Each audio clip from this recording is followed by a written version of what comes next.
Oke, assalamualaikum warahmatullahi wabarakatuh, teman-teman sekalian, dimanapun berada.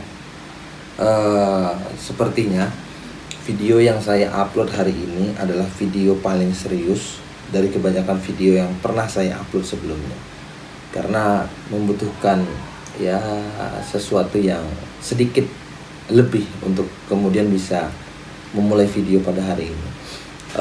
Yang ingin saya bahas pada hari ini, banyak sekali teman saya, banyak sekali senior saya, baik itu di kampus, di lingkungan organisasi dan lain sebagainya, atau banyak sekali teman-teman saya di kampus yang kemudian merasa bingung bagaimana harusnya menjalani kehidupan di era teknologi, di era disrupsi semacam ini. Yang perlu teman-teman ketahui sekarang adalah bahwa generasi milenial dan generasi Z adalah sebuah fenomena di mana mereka bersikap ingin independen, tidak suka diatur dan dikekang, punya kreativitas yang luar biasa. Itu mengapa kita tidak heran jika ada anak usia belasan tahun atau 20-an tahun yang sudah punya aset dengan jumlah fantastis. Karena memang era kemajuan teknologi atau yang kita kenal dengan era disrupsi membuat orang terkoneksi tanpa batasan. Mereka terhubung di udara melalui jejaring internet, bisa mencari uang lewat internet, sehingga banyak yang memutuskan untuk tidak mau bekerja kantoran. Meski demikian, ada juga mereka bekerja sebagai pegawai kantoran, karena memang mereka tidak berani untuk eksplor dan tingkatkan kemampuannya lebih jauh. Mirisnya, mereka yang bekerja sebagai pegawai kantoran terkadang dicap sebagai generasi yang lembek dan tidak profesional, karena kerja seadanya, sering terlambat dan terkadang tidak inovatif. Akhir-akhir ini, istilah quiet quitting ramai dibicarakan, terutama di platform media sosial TikTok. Tidak ada yang dapat memverifikasi siapa yang menciptakan istilah atau frasa ini. Namun yang jelas, istilah ini populer sejak pertengahan 2022. Uniknya, saya sudah merasakan fenomena quiet quitting ini sebelum istilah ini menjadi tenar. Itu terjadi ketika saya bekerja di salah satu perbankan milik negara pada tahun 2020 hingga tahun 2021. Akhirnya, budaya kerja yang ada pada diri saya hanya seadanya. Datang paling lama, pulang paling cepat, pekerjaan yang saya hasilkan hanya seadanya, dan yang penting selesai. Tanpa memikirkan nilai lebih, apalagi nilai tambah yang harusnya bisa menjadi poin yang bagus buat pekerjaan saya, hingga ujung-ujungnya saya resign tanpa keterangan yang jelas. Harus saya akui bahwa mental generasi Z pada umumnya dan kebanyakan seperti itu. Dan itu saya rasakan. Tapi tidak masalah, pengalaman itu yang akhirnya membuat kita bisa berubah dan menjadi lebih baik. Jadi kalian jangan ragu untuk mengakuinya, meskipun kita tidak bisa mengeneralisir bahwa ada juga generasi Z yang tidak seperti itu. Tapi kebanyakan yang ada di lingkungan saya demikian. Tidak dapat disangkal, quiet quitting telah memicu perdebatan sengit tentang budaya tempat kerja. Meski istilah ini tidak ada hubungannya dengan benar-benar berhenti dari pekerjaan, tren ini dilihat sebagai bagian dari gerakan yang lebih luas, yakni menempatkan kembali batasan kehidupan kerja. Istilah quiet quitting muncul karena keterlibatan pekerja, yakni salah satu ukuran yang digunakan untuk mengevaluasi keterlibatan dan antusiasme di tempat kerja, telah turun sejak paruh kedua tahun 2021. Mengutip Investopedia, quiet quitting adalah istilah yang mengacu pada sifat atau tindakan seseorang, utamanya karyawan suatu perusahaan, untuk melakukan persyaratan minimum dan tidak menghabiskan lebih banyak waktu, tenaga, atau antusiasme daripada yang benar-benar diperlukan. Quiet quitting tidak berarti bahwa seseorang benar-benar berhenti dari pekerjaan, melainkan hanya melakukan apa yang diperlukan dan kemudian melanjutkan hidup.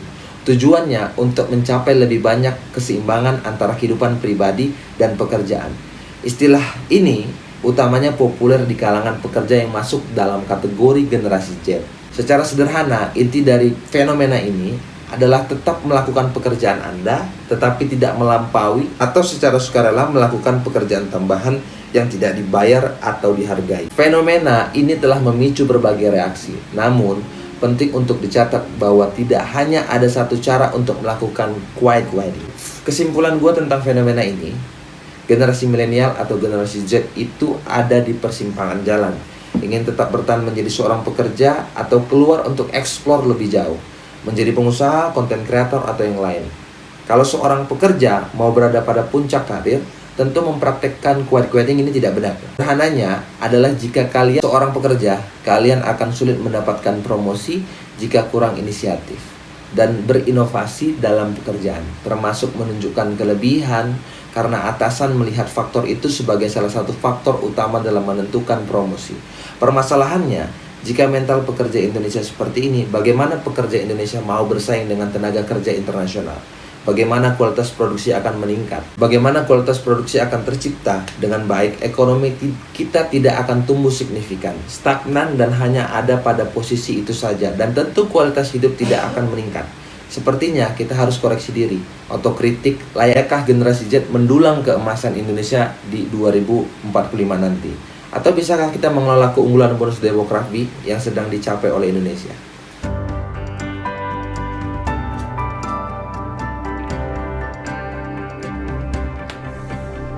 Perusahaan nutrisi global Herbalife Nutrition merilis sejumlah temuan 2021 Asia Pacific Young Entrepreneur Survey yang menemukan bahwa 72% generasi Z dan milenial di Asia Pasifik bercita-cita untuk memiliki bisnis sendiri atau menjadi pengusaha. Survei menunjukkan bahwa 9 dari 10 responden percaya bahwa usia terbaik untuk memulai bisnis adalah di bawah 40 tahun. Dengan rata-rata usia terbaik diidentifikasikan pada usia 27 tahun. Dalam survei ini, Herbalife Nutrition melibatkan 4.093 orang kelompok generasi Z dan milenial yang berusia antara rentang 18 sampai dengan 40 tahun untuk mengetahui tren kewirausahaan di 8 negara, yaitu Indonesia, Jepang, Malaysia, Filipina, Singapura, Korea Selatan, Taiwan, dan Vietnam. Tingginya semangat untuk berwirausaha di kalangan masyarakat Indonesia cukup menggembirakan. Survei ini menghadirkan temuan-temuan yang sangat dapat menjadi wawasan baru tentang persepsi dan sikap dalam memulai berwirausaha.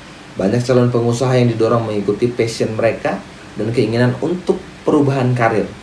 Mereka juga melihat masa muda mereka sebagai suatu peluang, terutama dalam hal beradaptasi dengan teknologi dan memiliki ide-ide segar. Tantangan yang dihadapi ketika memulai usaha, responden di Indonesia mengatakan biaya awal untuk memulai membuka usaha sendiri adalah faktor utamanya. Bagi para pengusaha muda yang mulai berbisnis, tantangan mereka lain lagi. Menurut para pengusaha pemula, 69% tantangannya adalah tambahan modal keuangan. 57% responden lain merasa membutuhkan perhatian yang akan membantu mereka menjadi lebih sukses dalam bisnis mereka. Survei yang sama pun menyebutkan bahwa separuh responden di Asia Pasifik mengatakan saat ini mereka berlindung di pekerjaan mereka saat ini karena pandemi dan dampak pandemi yang masih dirasakan hingga kini. 77% responden setidaknya terkadang merasa kewalahan untuk memulai bisnis. Masalahnya, pandemi membuat 1 dari 3 bisnis terpaksa tutup. Selama tahun 2020, COVID-19 berdampak pada generasi muda untuk memulai usaha sendiri dengan mengayuh pekerjaan saat ini dan mengambil lebih sedikit resiko yang ada.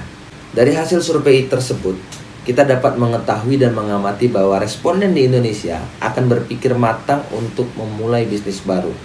Tak hanya potensi penghasilan yang jelas, tapi juga perlu memikirkan biaya awal termasuk sumber dan besarnya serta dampak dari pandemi. Perlu menerapkan strategi yang matang untuk memulai usaha baru. Memulai bisnis akan selalu datang dengan manfaat dan risikonya sendiri. Oleh karena itu, penting untuk menemukan jaringan dan dukungan yang baik serta dapat menyalurkan keahlian dan pengetahuan yang tepat guna membantu kita untuk memulai perjalanan kewirausahaan sambil belajar untuk mengurangi risiko-risiko yang muncul. Semangat menjadi pengusaha ternyata tidak semudah itu. Gue menjalannya sendiri. Beberapa kali jalani bisnis ternyata lebih capek dari menjadi seorang pekerja. Gila, waktu lebih banyak keluar, pikiran tidak berhenti bekerja, gelisah, dan ternyata menjadi pengusaha pun tidak mudah. Pada prinsipnya, ternyata hidup ini sederhana dan simpel aja. Mau dunia berkembang sejauh apapun, poin utama dari kunci kesuksesan adalah memaksimalkan diri terhadap kesempatan yang ada. Kita harus pastikan bahwa kita siap menjawab tantangan dan menerima kesempatan itu. Mulai dari era kolonial hingga era digitalisasi, semua sama. Mau kalian jadi pengusaha, pekerja, politisi, birokrat, semua sama. Kalian hanya perlu memaksimalkan apa yang sedang kalian emban. Dengan itu, pintu kesuksesan dan menjadi yang terbaik dalam setiap pilihan yang kalian mau akan lebih mudah tercapai.